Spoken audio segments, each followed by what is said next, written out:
Welcome down to my 9-foot homemade oak bar. Pour yourself a cold one. You are listening to Bucs in the Basement. My name's Chris, and Craig here is the biggest Pirates fan you'll ever meet. Let's talk Pirates baseball now. Welcome to Bucs in the Basement. Now I see the changes in this town. They change, they say one thing, but then the next day it's different. They change, but they don't know what they want. All they do is change. Going left, going right, travel day, travel night. That's where we'll go. No excuses, no goodbyes, no one cries, no more lies. We'll never know.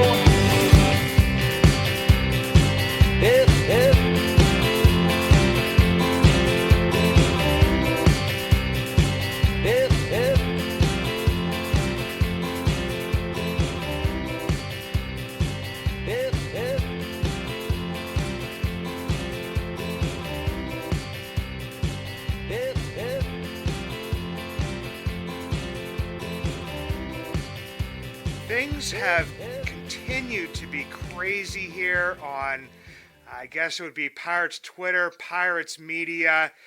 Some good things, some things that have caused people to be a little bit upset. For me, I'm trying to get in the mood of the Hope Springs Eternal and just wanted to do a little bit of a fun episode here. Because, I mean, when you listen to this, things will have already gotten started as far as games. But I just kind of want to enjoy that, and I really hope you guys enjoy this episode. Bringing back to the show one of my favorite Pirates players of all time, Color Analyst for the Pittsburgh Pirates, for SportsNet Pittsburgh, the original Rock, John Wehner. How you doing today, brother? I'm doing good, Craig. Spring training's here. It's amazing how fast it comes after you get through the holidays, and then you're back down there, and it's pretty remarkable. Spring training seems like it starts sooner. The season's starting earlier, and so, for me, I'm ready to go. Yeah, and we've had kind of an off season here where there hasn't been any holdups, lockouts, COVID restrictions, anything like that. I mean, it's definitely, a very normal off season. Getting to see all the, highlights from all the beat reporters that are down there, all the interviews, the smiles from the players. And that's kind of what I wanted to get into here is that, I mean, when spring training starts, you have a bunch of guys that are coming into a season and with a team at very, kind of different points within their career. You have guys that it's like their first time in MLB camp, and, they probably already know they aren't going to make the team, but it's just, being around the big league guys. You have the guys that are fighting for opening day roster spots, the MLB regulars, the new guys on a one-year deal. And I feel like that you probably experienced at least, most of those during your career. Like, how does that feel at each level for each of those guys? Well, it's totally different for me, I think, than a lot of guys. It must be nice to be able to go into spring training knowing you have a job. I never had that feeling. And, I've had to go down there, and it always, I had a lot of timing in my swing. It always took me a little while to get going. And so, I might get 30 to 40 at-bats, and I know I got to make the most of those at-bats. So if you're fighting for a job, a few guys are. I think the team looks pretty solid, and you're going to have Sawinski and Reynolds and Cruz and Hayes and Tellez and Connor Joe probably at first. I guess there's a little bit of a question mark now behind the plate at second and right field, but if you're an established veteran, you're just getting your work in. You're just hoping to have your timing down and have everything going good for you when opening day rolls around. But if you're battling for a roster spot, it's stressful because you feel like you can go out there and you want to perform. You have a chance. If you don't perform, you feel like you're going to lose your job. be back down in the minor leagues. Everybody wants to be on an opening day roster. And I think it's a little bit different if you're just fighting for a starting position. It'll be interesting to see, with the situation in right field, the situation at second base. You wonder, Contreras, Nick Gonzalez, if I'm not making the team, am I going back to the minors or am I going to be on a bench spot? So you're actually fighting for two jobs, maybe an opening day role where I'm in the lineup or a bench job. And so it could be a little bit stressful. I think it's better served not to put that extra pressure on yourself, which I did. And so I was always a mess up there. And because I knew I wasn't getting many at-bats and I don't have much time. And so I was a notoriously, slow starter. And in fact, where Leland told me one year, he goes, I don't want to see you. If you want to make this club, don't let the GM see you. Go fishing. I'm not going to play you. I want you on the team, but if I play you, you got no chance, blah, blah, blah, And so it got to that point for a minute. But all in all, you're best served to just go in there. Everybody's in shape. Everybody's prepared. You just go out there and, play baseball. Have fun playing baseball. The more stress you put on yourself, I think the results usually aren't as good. Yeah, and everybody does come in, best shape of their life. Guy added, 15 pounds of muscle. Guy looks bigger. Guy looks quicker. All kind of that stuff. And I'm going to jump down here a little bit into my questions. Is you brought up the spring training battles. Do we as fans and then the media and different stuff like that?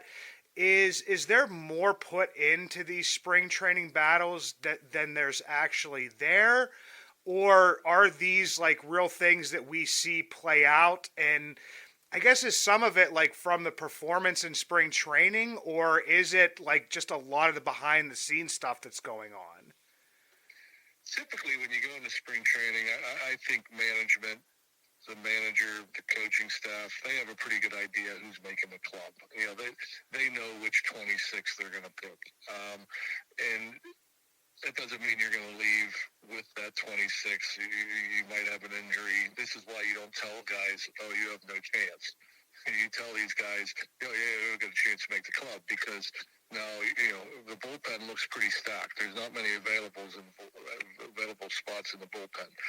But you're not going to tell some of these guys, you got no chance because if you lose two or three relievers, well, they have a chance. So you want them to go out there and perform because you never know what's going to happen. But I would guess that, 24 to 26 guys on that roster, they know who they want. There might be one or two battles. And, if there's a guy that they want who has a terrible spring and then maybe somebody who they're not expecting has a really good spring, well, then maybe you make a change there with what you forecasted before camp started. I mean, I don't think anybody had Kanan Smith and Jigba making the club last year, but he was so good in spring training, and he makes the opening day roster. And, he got some at-bats, obviously. You see this a lot, unfortunately. I like Smith and Jigba. I think he's a nice player, and I know we got him back after losing him to Seattle for a minute. But, it's a different animal during the season, especially if you're not getting regular playing time as a young guy who's used to playing every day. But, management, I think, has a pretty good idea. They probably have it in pencil somewhere who they want on this team. And so, depending on injury, depending on performance for some, they might erase a guy and put somebody else in there. But I think they have a pretty good idea who they want to take north. I guess this year they're taking them south. Up in Miami. That's weird. Yeah, definitely. It doesn't sound. I mean, they'll eventually head north, but yeah, we always say head north, and like you said, this time they're heading south. And this kind of goes to the team because we're talking about all these different players, and you mentioned Smith and Jigba with the thing. I couldn't imagine, being at your first day workout for the new team and then finding out you're kind of going back to your old team. It's definitely, for these guys, we think of them as sometimes just pieces on a chessboard, but I mean, the realness of, them being, actual human beings, because they are, it really punches us in the face. But here's my thing is, like, I talked about, like, all these players at, like, different, levels and different points in their career and stuff like that. How do teams that have, a lot of young guys, some veterans, bringing in guys on 1 year deals and different stuff, like, how do these clubhouses, different backgrounds, like, how do they end up, like, kind of gelling together? I think a lot of it has to do with just the time they spend together. I mean, they spend more time at the ballpark than they do with their families, during the season. And spring training is an eternity. I mean, these guys, some of them have been down there a couple of weeks already. And so, you bond, you get to know guys. Certain guys get along with others and more so than other. I mean, there's cliques and stuff like that. But, the newer guys that come in on 1 year deals are usually veteran guys that have been through it before. They've changed teams. They're used to it. And so, and you're in this game, most of the time, guys from the other teams anyhow. So you may have had casual conversations, or, I'm sure a lot of Latin guys play winter ball with or against each other, so they have relationships. And so you get in there and, for instance, a bullpen guy, I mean, you're hanging out with the bullpen guys all the time. You're on the same schedule, so you're spending a lot of time together. Probably going to go have some dinner, maybe go golf. Same with the starters, position player-wise as well. And so, over the course of a couple of months in spring training, you develop relationships. And then, when the season starts, you're a family in a sense. And so, not that everybody gets along perfectly or everybody hangs out with everybody, but you're a pro and you go about your business the right way. And so, I know a lot of guys come in on 1 year deals, they're grinding because they want to play for another deal. They want to have a good season, not only to help their new team, but also to get another deal. And so I don't ever think you have to worry about performance. There are different personalities. And I know with Ben Sherrington, he's tried to bring in, you almost read it every time he signs somebody, they evaluate the character of guys too. They want to bring in people that are good in the clubhouse, or, good guys, and guys get along, don't cause any problems. They're not in the papers for doing the wrong things. And so that always helps too. When you bring in good character guys, you should have good character in that clubhouse. And, I know a lot of people talk about chemistry. Well, chemistry usually comes from winning. I mean, you can have a great, if you're not winning, the chemistry is going to falter a bit. If you're winning, everybody's happy, everybody's getting along. Usually everybody's doing well, so you have a happier clubhouse. But all in all, again, these guys have been around. Most of the 1 year guys are, close to 30, if not older, and they've been through it before, and they fit right in. Yeah, and one thing that I had kind of read, I believe that I think it was Jason Mackey that had written it, was Henry Davis, over this offseason, inviting a bunch of the young guys down and even calling a player like a Jared Jones and saying, you got to get out here, even if it's just for a little bit, just to kind of build, like, that camaraderie and a common goal for, that type of team. And I mean, that's the point. Is I feel like it's sometimes like leaders may just, like, leaders are leaders at different points in their life. They could be leaders on the baseball field, leaders outside. There's just those types of personalities that just kind of, I guess, evolve like within a baseball team. Yeah, there are guys that are junkies that just don't take a rest. They don't have a break. Back in the 90s and before, guys didn't look at a baseball or do a thing from the end of the season until the new year. I mean, you took months off, and then you get ramped up right after New Year's and get yourself into baseball shape and, hit a little bit, throw a little bit, run a little bit, lift a little bit, and then you're back. And of course, I think the more time you spend with guys, and a lot of the guys that Henry Davis had down in Florida, I mean, are guys that he kind of came up with and got to know pretty well in the minor leagues, and he wants, he anticipates those guys all being in the big leagues soon. And so, They go and work out together, and then they form a bond. I'm always careful with that because I don't care how good a friend you are or how much you work out in the winter and all that other stuff. It's all about performance. It comes to the time where, I think it's more important how you're going to do when the lights are on and when the pressure is ramped up and, how are we going to perform? I mean, it's a fine and dandy to have a bunch, 26 of your best friends, and you go out to dinner and do all kind of good, fun stuff before and after the game. But it comes down, for me, is, like I said about the chemistry thing, if you get off to a bad start, I don't care how good a friend you are, you need to go, take care of business and win ball games. And so, but it is nice. It is nice to see that leadership. And, from what I understand, Henry is one of the hardest workers. He's very dedicated. I don't think he thinks about anything else but baseball. I don't know if that's healthy or not. I guess it is for him. I had to turn it off, especially in the winter, the first few months after the season was over. And, and you prepare and go. But it does help, I think, especially a pitcher-catcher relationship to have a good feel and a good understanding of what a guy wants to do. And the more time you spend with him, obviously, the more you guys can go back and forth on, what works best for you. What do you like to throw? What do you want to get guys out with? What do you want to throw in these situations? The more time you spend, the more conversation you have, and the more back and forth you have with those guys. And that's the thing that I've always missed about baseball is that, guys would hang out in the clubhouse for an hour or two after the game, having a couple of beers and talking about the game and arguing about the game. You could have a play where three different people disagree and they're yelling and arguing at each other, but it's healthy conversation because you might think you're right, but that doesn't mean the other guys are wrong. And then you have a different perspective and a different idea, a different understanding of what they were thinking during that play. So when you do get together like that and you are talking baseball, that's to me one of the best ways to learn about the game. Not only learning about your teammate, but you're also learning how they think, which obviously can help you in the long run. Yeah, and one of the things you talked about was, the performance and when things are going well.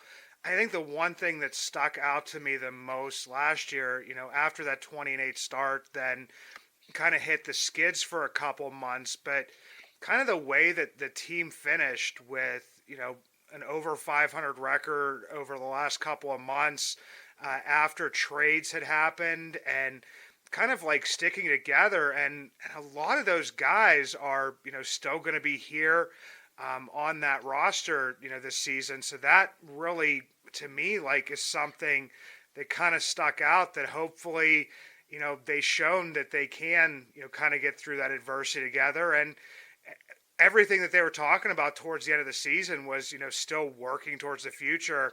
And I know some of that people would say, is kind of lip service to a degree. But, I mean, as a player, I feel like you kind of have to believe that to a degree just because, I mean, if you don't, then, I mean, is that really ever going to come together?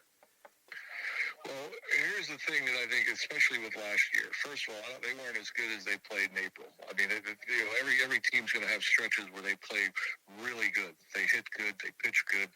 They run the bases good. They play good defense for a month or so. And then there are going to be periods where, you can't hit and you can't pitch and then you don't win.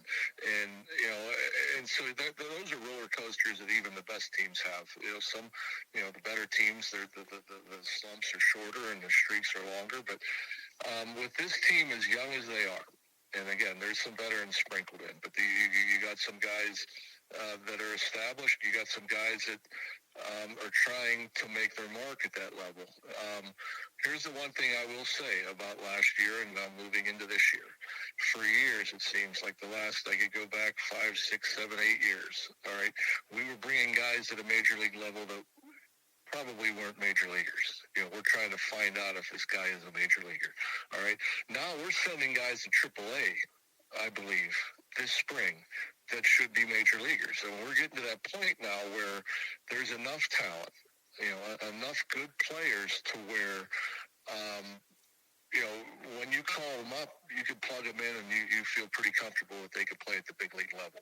We didn't always have that, all right? And so, the position player-wise, there's going to be some pedigree getting sent down. I think of Nick Gonzalez and Leo Piguero. Those two, I think, are going to be both good big league players. One of them's going to be in AAA. That's a good thing. If Jared Triolo doesn't make the team with what he did last year, that's a good player going down. The bullpen arms that are going to get out of AAA could pitch in the big leagues, and there's probably a handful of them. And so I think that's where we finally are as an organization, to where, the guys that are getting sent out could play in the major leagues. They might need a little more time. They're still young, whatever, but they have the pedigree, the talent to play at the big league level. The reason I know a lot of people are talking about, we only signed two major league starters, and Gonzalez and Perez, and who else is going to be out there.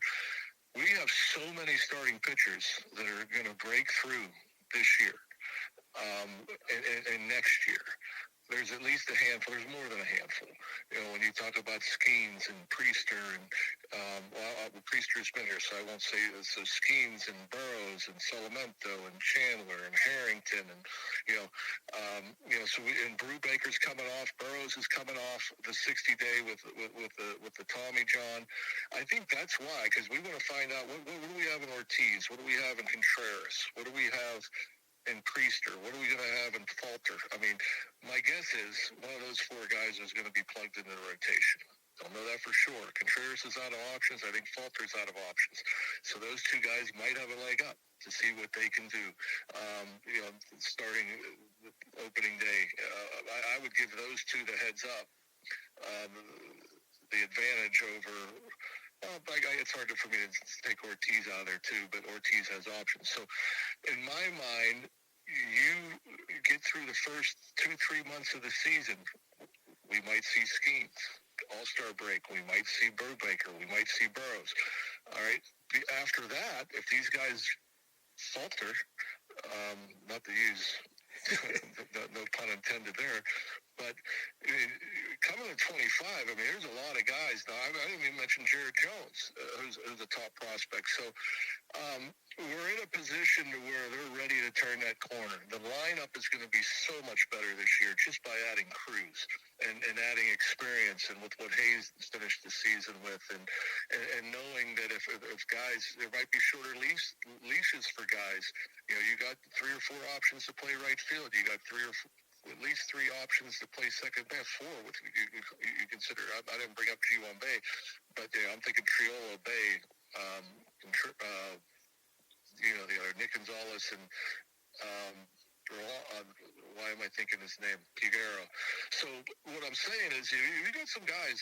This team has some talent, and whether or not they get out, I worry about the starting pitching in the first couple months of the season. You got 2 veteran lefties.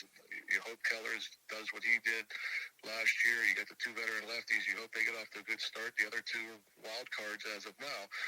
But if you don't have excellent starting pitching, your record's going to suffer because of that. And so, to me, that's what I look at when I think of last year going into this year. I see a year older team with a lot more talent than we had 2, 3, 4, 5 years ago.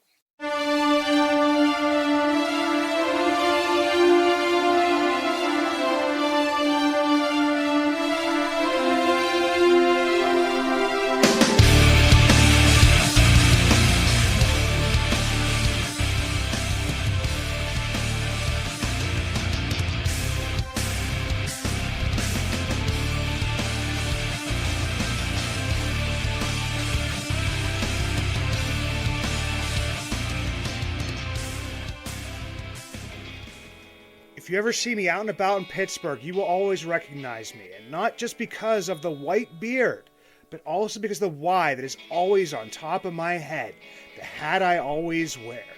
The Yins brand, proud partners with Bucs in the Basement.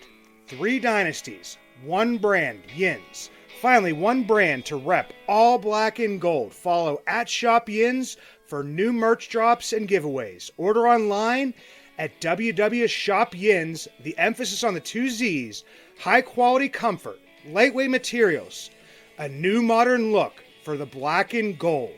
Made for Yins by a Yinzer. You mentioned Bailey Falter, and I mean, he's kind of been, I wouldn't say announced, but it's out there right now, and by the time people listen to this, it'll be old news, is that he's going to, quote-unquote, start the first spring training game. And, of course, even though it's not going to be televised, I would say that everybody wants to see, some of the bigger name types of guys, but kind of when I saw his name on there, it's just like, well, this is a guy that's kind of out of options. It's somebody that Charrington and Shelton have both mentioned without it being prompted, and just wanting to see more of him and earlier, because he's a guy, like you said, that's out of options and that they have to make a decision on. And when we looked at what he did last year, there were times where, he was pretty strong, 3, 4, sometimes 5 innings. He has a sneaky, quick fastball, good breaking stuff. He has an idea. He's been around a little bit. And so I don't put any stock into him starting the first game, other than the fact that that's just how the rotations ran, how they set things up. But yeah, I mean, he's a guy that I definitely think is in the mix, and we traded away a pretty good player for him potentially, in Castro. So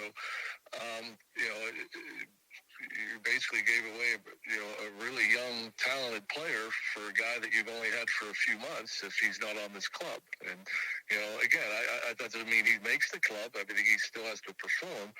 But that's the other thing. I know we haven't talked about the bullpen yet, but when we look at this bullpen and the strength that it is, and the great arms that are going to be down there, you might not see more than 4 or 5 innings. You might see an opener more often to start the year. They did it a lot last year at the end of the year. They might do it a lot more.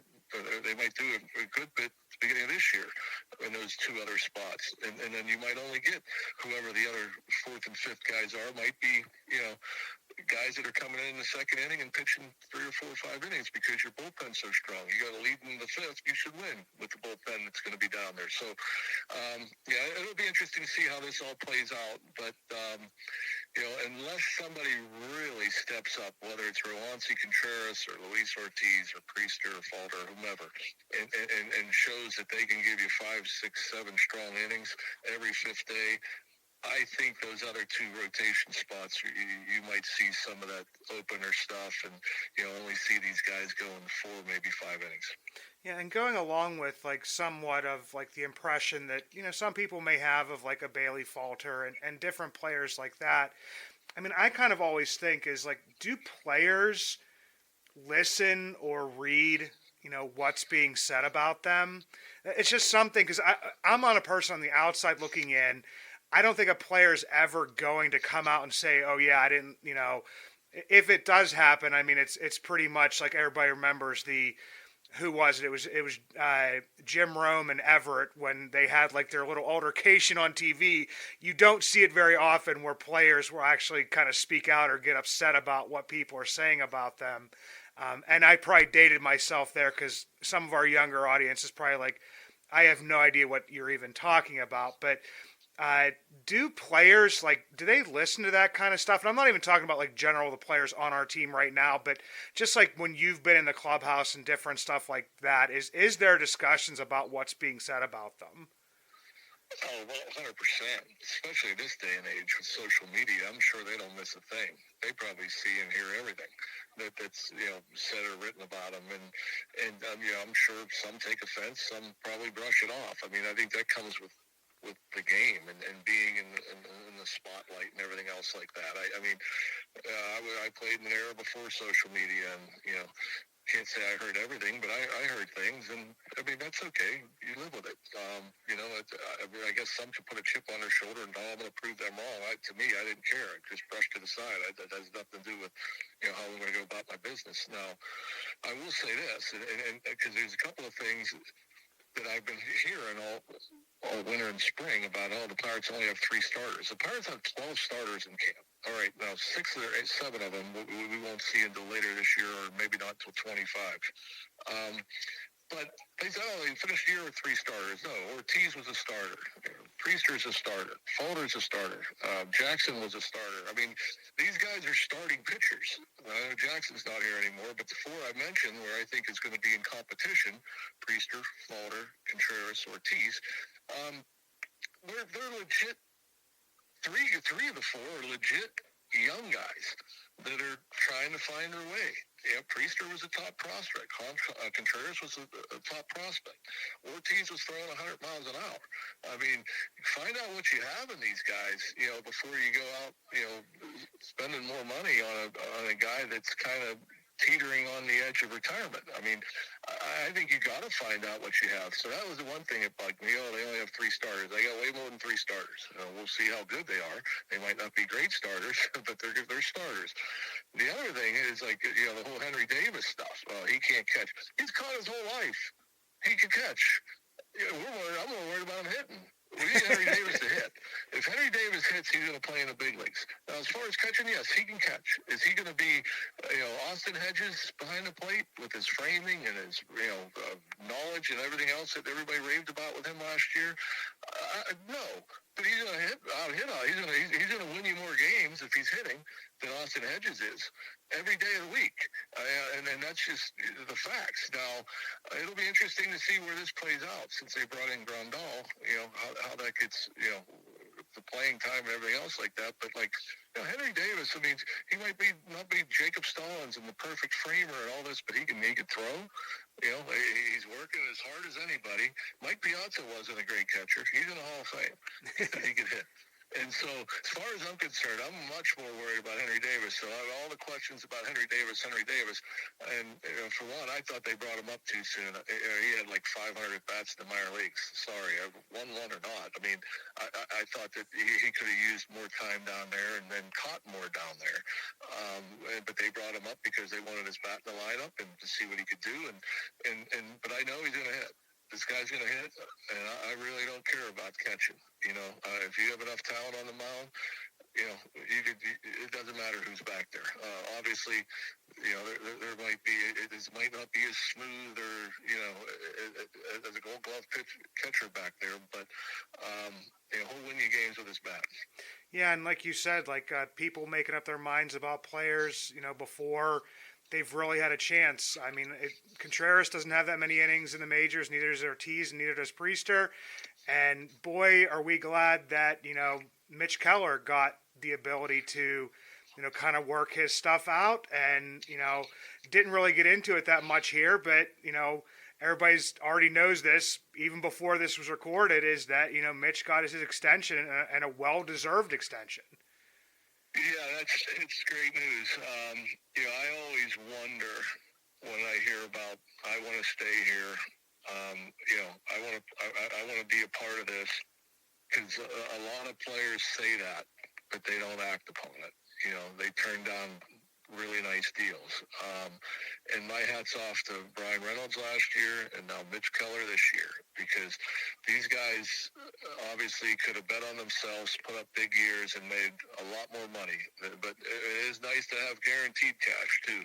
So I think it works both ways in that sense. But Mitch Keller had gone through so much to get it figured out at the big league level. And obviously he was a big prospect. It took him a long time to figure it out. Up and down, bullpen back. And then something clicked for him there at the end of 2022. And man, what a great year he had last year. I mean, 200 strikeouts these days isn't easy to come by. And so, he's very athletic. He looks healthy. He looks hungry. And man, I'm glad they got it worked out, because as this team moves forward and gets better, and they will be a postseason club. I'm not sure it'll be this year. I've predicted for the last, I think, 3-4 years ago that 25 would be the year. It could happen this year. I think a lot of it's going to depend on the starting pitching, especially the first couple months. But, Mitch Keller wants to be a part of this. And if you're going to win, and if you get into the postseason, one thing. To win in the postseason, you need horses. You need guys that can pitch. And, you got a guy like Keller locked up. You expect Paul Skeens to be an ace. And by the way, there aren't many aces out there. Maybe a dozen in all of baseball. And if he can become an ace, you got two pretty good horses there. And like I said, there's a lot of talent coming behind them, starting pitching wise, to where they might help us this year. It might be 25, but this team is heading in the right direction, and I'm certainly glad that they were able to work it out with Mitch Keller. Yeah, absolutely. And one more thing before I let you go here, Rock. Before we jumped on here, we talked about this being your 20th season as a color commentator, color analyst for the Pittsburgh Pirates, and that is a feat in and of itself. I'm just kind of curious here. What's your favorite memory as a Pirates color analyst, broadcaster? And I know it's a lot of years and a lot of stuff going on and a lot of things that you could pick from, but what's the first thing that jumps out to you? Well, two things popped out right away in my head. And the first was when we clinched in Chicago in 2013. Me and Greg Brown were on TV, and we enjoyed, actually on the air, we enjoyed a drink and a cigar. And that was thrilling, after all those years, 20-some-odd years, without being in the postseason and finally cracking that code. That was huge. That stands out. Secondly, for me, I didn't work the game, but the wild card game. I was there in the stands, and I mean, it was so awesome. I've been to Stanley Cup playoff games. I've been to Steeler playoff games. I've witnessed a lot here as a kid growing up. With the '79 World Series and all the Super Bowls and everything else like that. I have never been in an event like that. I was at Indiana when they won a national championship. And that place is a madhouse, that arena. But that scene on October 1st, 2013 was like nothing I've ever seen before. And to me, maybe my favorite sports memory, especially since, in my Pirates career, without a doubt. Yeah, and I mean, I like any other Pirates fan, I think I just got chills just thinking about that. Everybody knows the story. I wasn't there, but I mean, you could feel it, resonating even through the TV. I don't think I sat down the entire game. Nobody did. It was my anniversary, so I went down there a couple hours early to go get dinner. I couldn't go anywhere to get dinner. Everything was packed. I couldn't believe it. And so when we finally found something to eat, and then, let's go in early. And so we went in. It was probably a half an hour before first pitch. There were no lines. I'm like, what's going on? I walked right in. Everybody was already in their seats. There wasn't even people at the concession stands. Throughout the whole game, I'd get up to go get a beer, and there was nobody waiting in line. Nobody left their seats. Nobody sat down.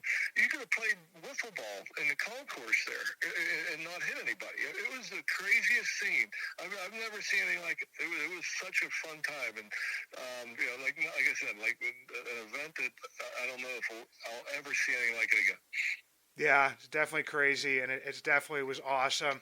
And Rock, it's always awesome to talk to you, man. I appreciate you taking your time out today. Looking forward to, official games starting here. Everybody, is just getting very excited, and, definitely can't wait to have you back on here again sometime, brother. Anytime, Craig. You got my number, so yeah, we'll chat whenever you're up to it. But yeah, always easy stuff talking Bucs baseball. Absolutely, man.